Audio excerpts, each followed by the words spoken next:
غلام احمد قادیانی جس کی ہم بات کر رہے ہیں، اس نے بھی سب سے پہلے مہدی ہونے کا دعویٰ کیا تھا، اور مہدی ہونے سے پھر وہ مسیح، پھر مسیح موعود، اور پھر وہاں سے نبوت، اور پھر وہاں سے رسالت، اس نے بھی یہ سارے اسی انداز میں طے کیے تھے۔ جو مہدی کا دعویٰ کرتے وہ کنیکٹڈ ہیں ختم نبوت کے انکار؟ اصل میں وہ کنیکٹڈ کس طریقے سے ہیں؟ ہوتا یہ ہے کہ بیسیکلی تو مہدی ہونا جو ہے اس کا نبوت کے ساتھ تعلق نہیں، ٹھیک ہے؟ مہدی ہونا ایک جدا منصب ہے، اور یعنی منصب سے مراد یہ کہ امام مہدی ایک جدا ہستی ہیں، اور نبوت اس سے بالکل ایک جدا چیز ہے۔ لیکن بات یہ ہے کہ تھوڑی سی جو ریزن ہے نا نبوت کا دعویٰ کرنے کا، وہ ادھر سے شروع ہو جاتا ہے۔ نبوت کے دعویٰ کرنے میں جو سب سے بڑے 2-3 ریزن ہیں، اس میں ایک ریزن تو ہوتا ہے حب جاہ، کہ بندے کو اپنی عزت کرانے میں جو مزہ ہے وہ تو کسی بھی چیز میں نہیں ہے۔ ایک بندے کی جو لذت ہے، سب سے زیادہ لذت آدمی کو آتی ہے عزت کرانے کے اندر، پیسے میں بھی وہ لذت نہیں ہے۔ ایسے ہی پیسے خرچ کرتے ہیں لوگ، پیسے خرچ کرتے ہیں عزت بنوانے کے لیے، تو عزت کے اندر جو لذت ہے وہ اور کسی شے میں نہیں۔ تو حب جاہ جو ہے نا یہ ایک بہت بڑی وجہ ہوتی ہے، نمبر 1۔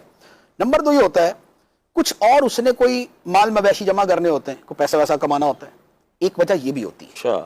تیسرے نمبر پہ یہ ہوتا ہے کہ اس کو حکومت، سلطنت، ریاست، اقتدار چاہیے ہوتا ہے، اس وجہ سے بھی دعویٰ کرنے والے ہوتے ہیں۔ چوتھے نمبر پہ بعض لوگوں کو شیطان ایسے کرشمے دکھاتا ہے، جیسے یہ ہے نا کہ بزرگوں کو کشف ہوتے ہیں، اولیاء کرام کو کشف ہوتا ہے، الہام ہوتا ہے، تو اب کشف اور کشف کی جو صورت ہے نا، تو یہ تو غیر مسلموں کو بھی ہوتی ہے۔ ہندوؤں کے اندر سنیاسی ہوتے ہیں، وہ بھی کرتے ہیں، تو اس کا مطلب یہ تو نہیں ہے کہ مہدی ہو گئے وہ۔ تو بیسیکلی شیطان کرشمے جو دکھاتا ہے نا، وہ ایسے دکھاتا ہے جیسے وہ غوث پاک کے بارے میں نا کہ وہ ہر طرف نور ہی نور پھیل گیا، اور اس نے کہا کہ اے عبد القادر میں تیرا خدا ہوں، میں نے سارے حرام حلال کر دیے، ساری نمازیں معاف کر دی۔ تو غوث پاک نے فرمایا کہ تو شیطان ہے، لا حول ولا قوت الا باللہ۔ تو یہ کیا تھا؟ تو یہ جو کرشمہ سازیاں ہیں یہ شیطان دکھاتا ہے۔ اب ہوتا یہ ہے کہ جو بندہ مہدی ہونے کا دعویٰ کرتا ہے، یا تو اس کو شیطان نے کچھ کرشمے دکھائے ہوتے ہیں، اور وہ ان کرتبوں اور وہ جو اس کو نورانیت سی نظر آتی ہے اسی کے اندر شیطان یہ الفاظ ڈال دیتا انتا مہدی۔ وہ کہتا ہے لو استاد جی آج آپ نے کام کیا، اتنے عرصے سے انتظار کر رہا تھا، مہدی تو کہنا تھا مجھے۔ تو اب ایک تو شیطان اس کو دکھا دیتا ہے۔ دوسرے نمبر پہ کیا ہوتا ہے؟ دوسرے نمبر پہ یہ ہے کہ جب ایک بندہ درمیانے درجے کا بھی لوگوں کا بڑا بنتا ہے نا، اور اس کو 4 چاہنے والے، چومنے والے، چاٹنے والے ملتے ہیں، تو وہ اوپر چڑھ جاتا ہے نا وہ۔ اب جس کو مہدی ہونا ہی مل گیا، تو مہدی ہونے سے کیا ہوگا کہ جو عزت، شہرت، لوگوں میں رسپیکٹ اس کی ہوگی، وہ تو کسی عام پیر کی ہو ہی نہیں سکتی، نہ کسی عام محدث کی، مفسر کی ہو سکتی ہے۔ مہدی ہونا اتنی بڑی چیز ہوتی۔ اچھا پہلے ذرا یہ تھا کہ حکومتوں کا ہاتھ نرم تھا، اوپر سے سوشل میڈیا نہیں تھا، تو بدنامی اتنی نہیں ہوتی تھی، لہذا آہستہ آہستہ 4 مرید بنائے، پھر اس کے بعد 10 کو مہدی منوایا، پھر 25 کو منوایا۔ تو جب تک شہرت، جب تک مخالفت ہوتی تھی، تب تک 1000 بندے تو اپنا بھی تیار ہو جائے جب تک کر لیتے تھے۔ آج ادھر پہلے تو مہدی کا دعوی سوشل میڈیا پہ ہوتا ہے، اور اگلے دن سے جوتے پڑنا شروع ہو جاتے ہیں، تو وہ سارا مزہ کرکرا ہو جاتا ہے، کھیر کے اندر نمک ڈال دیتے لوگ، مزہ ہی نہیں آتا وہ والا۔ تو ایک وجہ اس کی یہ ہوتی ہے کہ حب جاہ جو ہے، مرتبے کی طلب، شہرت کی طلب یہ ہوتی ہے۔ اچھا پھر کیا ہوتا ہے کہ مہدی ہونے کا دعویٰ کریں گے تو جو ماننے والے ہوں گے وہ ٹھیک ٹھاک حضرت کو جناب وہ سجا کے رکھیں گے، بنا کے رکھیں گے، کھانا پینا، گھومنا گھمانا، یہ وہ سب اس کو مل جائے گا۔ ایک اچھا عالم جو ہوتا ہے لوگ اس کی اتنی عزت کرتے ہیں اور اس کو سب فیسلٹیز دیتے ہیں۔ مہدی ہونا تو بات ہی کچھ اور ہے، این چیزیں دیگرست۔ تو اب اس کو جو کچھ ملے گا وہ ایک بالکل یونیک چیز ہوگی۔ پھر اس کے ساتھ یہ ہے کہ بعض لوگوں نے اسی ٹائٹل کو، کیونکہ امام مہدی کے ساتھ حدیث میں کیا بیان کیا گیا کہ وہ حکمران ہوں گے، ٹھیک ہے؟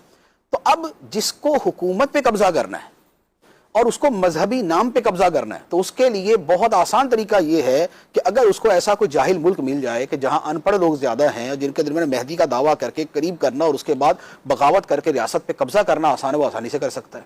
تو یہ جو ذاتی اغراض یا شیطانی تخیلات یا حب جاہ کے معاملات، یہ وہ چیزیں ہوتی ہیں کہ جس کی وجہ سے مہدی ہونے کا دعویٰ کیا جاتا ہے۔ تو اس میں گویا یوں کہہ لیں جو شیطانی تخیلات سے ہے تو وہ بھی غلط، لیکن اس بیچارے اندھے کو کچھ نظر تو آیا۔ بقیہ نے بالکل ہی اوپنلی جو ہے نا وہ منصب کے لیے، پیسے کے لیے سارا کچھ کیا۔ اچھا اب جب یہ مقاصد ہے تو بات یہ ہے کہ مسیح یعنی کہ مسیح موعود، یعنی وہ مسیح کے جن کے آنے کا وعدہ ہے، موعود کا مطلب کہ جن کے آنے کا وعدہ ہے۔ اچھا وہ اصل میں تو حضرت عیسیٰ علیہ السلام ہے، لیکن اب لازمی بات ہے کہ جو بندے، جس نے بندے نے بھی آج تک دعویٰ کیا مسیح ہونے کا، اس کو یہ تو پتہ میں وہ والا نہیں ہوں، ان کی شان، ان کا نام، ان کا مقام، وہ سب کچھ جدا ہے۔ تو وہ کہتا نہیں مسیح نہیں، مثل مسیح، مسیح نہیں، مثل مسیح. قادیانی نے بھی اپنے آپ کو پہلے مثل مسیح کہا تھا، مسیح نہیں کہا تھا. اچھا اب اس میں کیا ہے کہ اگر یار مہدی ہونے میں اتنے مزے ہیں تو مثل مسیح ہونے میں تو اس سے زیادہ مزے آئیں گے، اس سے زیادہ پیسے ملیں گے، اس سے زیادہ شہرت ہوگی، اس سے زیادہ جو ہے نا وہ لوگوں کے اندر واہ واہ ہوگی. تو اب یہ حب جا جو ہے اسے وہاں تک لے کے جاتی ہے، یا شیطانی تخیلات جو ہے اسے اس طرح کے کام کرواتے ہیں کہ اب وہ اس سے بھی آگے چھلانگ مارنے کی کوشش کرتا ہے. پھر مثل مسیح کے اوپر چونکہ دل کو قرار نہیں آتا تو پھر پورے مسیح بن جاتا ہے کہ مسیح موعود جو ہے، کہ جس مسیح کے آنے کا وعدہ ہے وہ عیسیٰ علیہ السلام نہیں، وہ یہ بندہ ناچیز ہے. تو اب مسیح موعود کی باری آتی. اچھا اب مسیح موعود کے اوپر بھی قرار یوں نہیں آتا کہ نہ تو یہ وہ والا مسیح ہے کہ اللہ کے نبی ہوں، اور نہ ادھر مسیح ہونے سے ایک اعلیٰ مرتبہ مل رہا ہے، یعنی سب سے اعلیٰ. تو اب اس سے اگلا مرتبہ نبوت کا ہوتا ہے. اب شیطان کے تخیلات بھی ترقی کرتے ہیں. شیطان کی جو کرشمہ سازی ہے نا، پہلے وہ اتنی سی روشنی دکھاتا ہے، بعد میں اتنی دکھا دیتا ہے، یہی اس کے بعد اتنی دکھا دیتا ہے. میں جو سوشل میڈیا پہ کلپ میں نے بھی دیکھا نا، میں چاہتا ہوں کہ ایک تو جو اس کے پیروکار ہیں، اللہ کرے کہ ان تک بھی ہماری باتیں پہنچیں کہ وہ بھی کس چکر میں آ گئے ہیں. لیکن اگر کوئی ایسا ہی بندہ ہمیں سن لے بعد میں، کیونکہ جس بندے نے دعویٰ کیا، جو میں نے کلپ دیکھا جو آج کل نیا، جیسے آپ نے کہا 2-4 سال بعد، وہ کہتا ہے مجھے خواب میں بہت کچھ دکھایا گیا. تو چلے تھوڑی دیر کے لیے میرا آپ سے سوال یہ کہ ایک بندہ رات سویا اور اس کو خواب میں کچھ دکھایا گیا اور واقعی اس کو بہت ساری چیزیں دکھی اور پھر کہہ دیا گیا کہ تم مہدی ہو، تو اب وہ پرسنلی اس خواب سے کیسے نکلے اور اپنے آپ کو کیسے سیٹسفائی کرے؟ اس کو تو وہ کہہ رہا ہے تم اعلان کرو تم مہدی ہو، جیسے آپ نے کہا کہ آگے جا کے وہ خود ہی منزلیں طے کروا رہا ہوتا ہے کہ نہیں اب تمہارا اور مرتبہ آگے بڑھ گیا. تو پرسنلی اس بندے کے لیے کیا حکم ہے، یا وہ اپنے آپ کو کیسے اپنے اسٹرانگ کرے بلیف کو کہ یہ سب شیطان کی کارستانی ہے؟ بات یہ ہے کہ دو چیزیں اس کے اندر جو مضبوط اسٹرانگ رول ہے وہ پلے کرتی ہیں. نمبر 1، سب سے پہلی بات تو یہ ہے کہ اگر ایمان مضبوط ہو تو بندہ اس ایمان کی وجہ سے حق اور باطل کو سمجھ لیتا ہے. ٹھیک ہے. اور ایسی کوئی بھی چیز آتی ہے نا تو وہ سمجھ لیتا ہے کہ یار یہ شیطانی کام ہے. صحیح. آپ دیکھیں گے کہ جو حقیقی کامل ایمان والے ہوں گے وہ کبھی اس طرح کا دعویٰ نہیں کریں گے.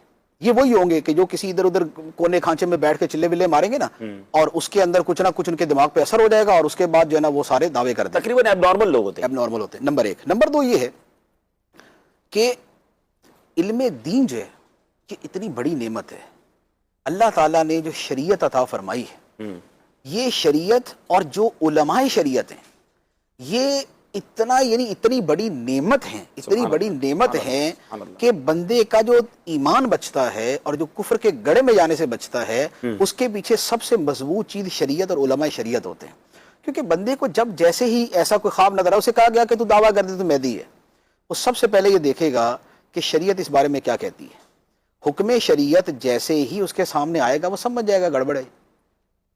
تو اب حکم شریعت پہ سر تسلیم خم کرنا، یہ یوں کہہ لے ایسے ہزاروں مسائل کو حل کر دیتا ہے. سبحان اللہ. اچھا اگر خود اتنی شریعت نہیں جانتا تو عالم دین سے پوچھ، علماء سے مربوط ہے، کسی علماء سے، مفتیان کرام سے پوچھ لے، وہ اسے بتا دیں گے کہ یہ جو تمہیں نظر آ رہی ہیں اس کے اندر یہ پہلو بھی ہوتا ہے، یہ پہلو بھی ہوتا ہے، یہ پہلو بھی ہوتا ہے. جیسے مثال کے طور پہ ایک شخص تھا، اس نے خواب دیکھا کہ نبی پاک علیہ الصلوۃ والسلام نے اس سے فرمایا شراب پی.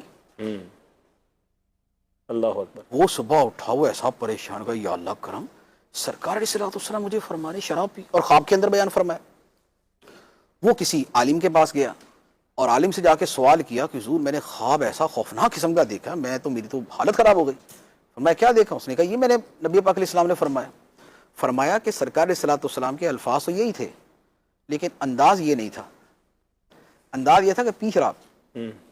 جیسے کسی کو ڈانٹنے کے لیے کہا جاتا ہے نا کہ اور کر، تو اس کا مطلب یہ نہیں ہوتا کہ اور کر، اس کا مطلب ہوتا ہے نہ کر. تو یہ انداز جو ہے بیسیکلی یہ وضاحت کر دیتا ہے کہ جو جملہ کہا گیا وہ کس معنی مفہوم میں کہا گیا. استفہام ہوتا ہے، امر ہوتا ہے. وہ قرآن پاک میں فرمایا کہ فاتوا بسورۃ من مثلہ، کہ قرآن پاک جیسی کوئی ایک صورت بنا کے لے آؤ. تو کیا مطلب ہے کہ یہ حکم دیا کہ بنا کے لاؤ، استغفر اللہ. یہ بیسیکلی یہ بیان کیا ہے کہ تم بنا ہی نہیں سکتے. تو یہ جو صیغہ امر ہوتا ہے، یہ جو حکم کے الفاظ ہوتے ہیں، جیسے بعض اوقات والد ڈانٹتے ہوئے کہتے ہیں کہ جو کرنا ہے کر. اب ہاں، اس کا مطلب یہ نہیں ہوتا کہ جو کرنا ہے کر. حدیث مبارک ہے فرمایا اذا فاتک الحیاء ففعل ما شئت، کہ جب تجھ سے حیا ختم ہو جائے نا تو پھر جو چاہے کر. تو کیا مطلب؟ استغفر اللہ، کہ بندہ حیا ختم کر لے پھر تو اجازت ملے گی نا. سرکار نے فرمایا جو چاہے کر. تو یہ جس علم بتائے گا، یہ ہے نا کس معنی میں، تو یہ عالم دین بتاتا ہے کہ یہ خواب جو ہے شیطانی ہے یا رحمانی ہے. رحمانی ہے تو کس معنی میں ہے، کس مفہوم میں ہے. تو علماء دین جو ہیں یہ اس میں سب سے اہم رول ادا کرتے ہیں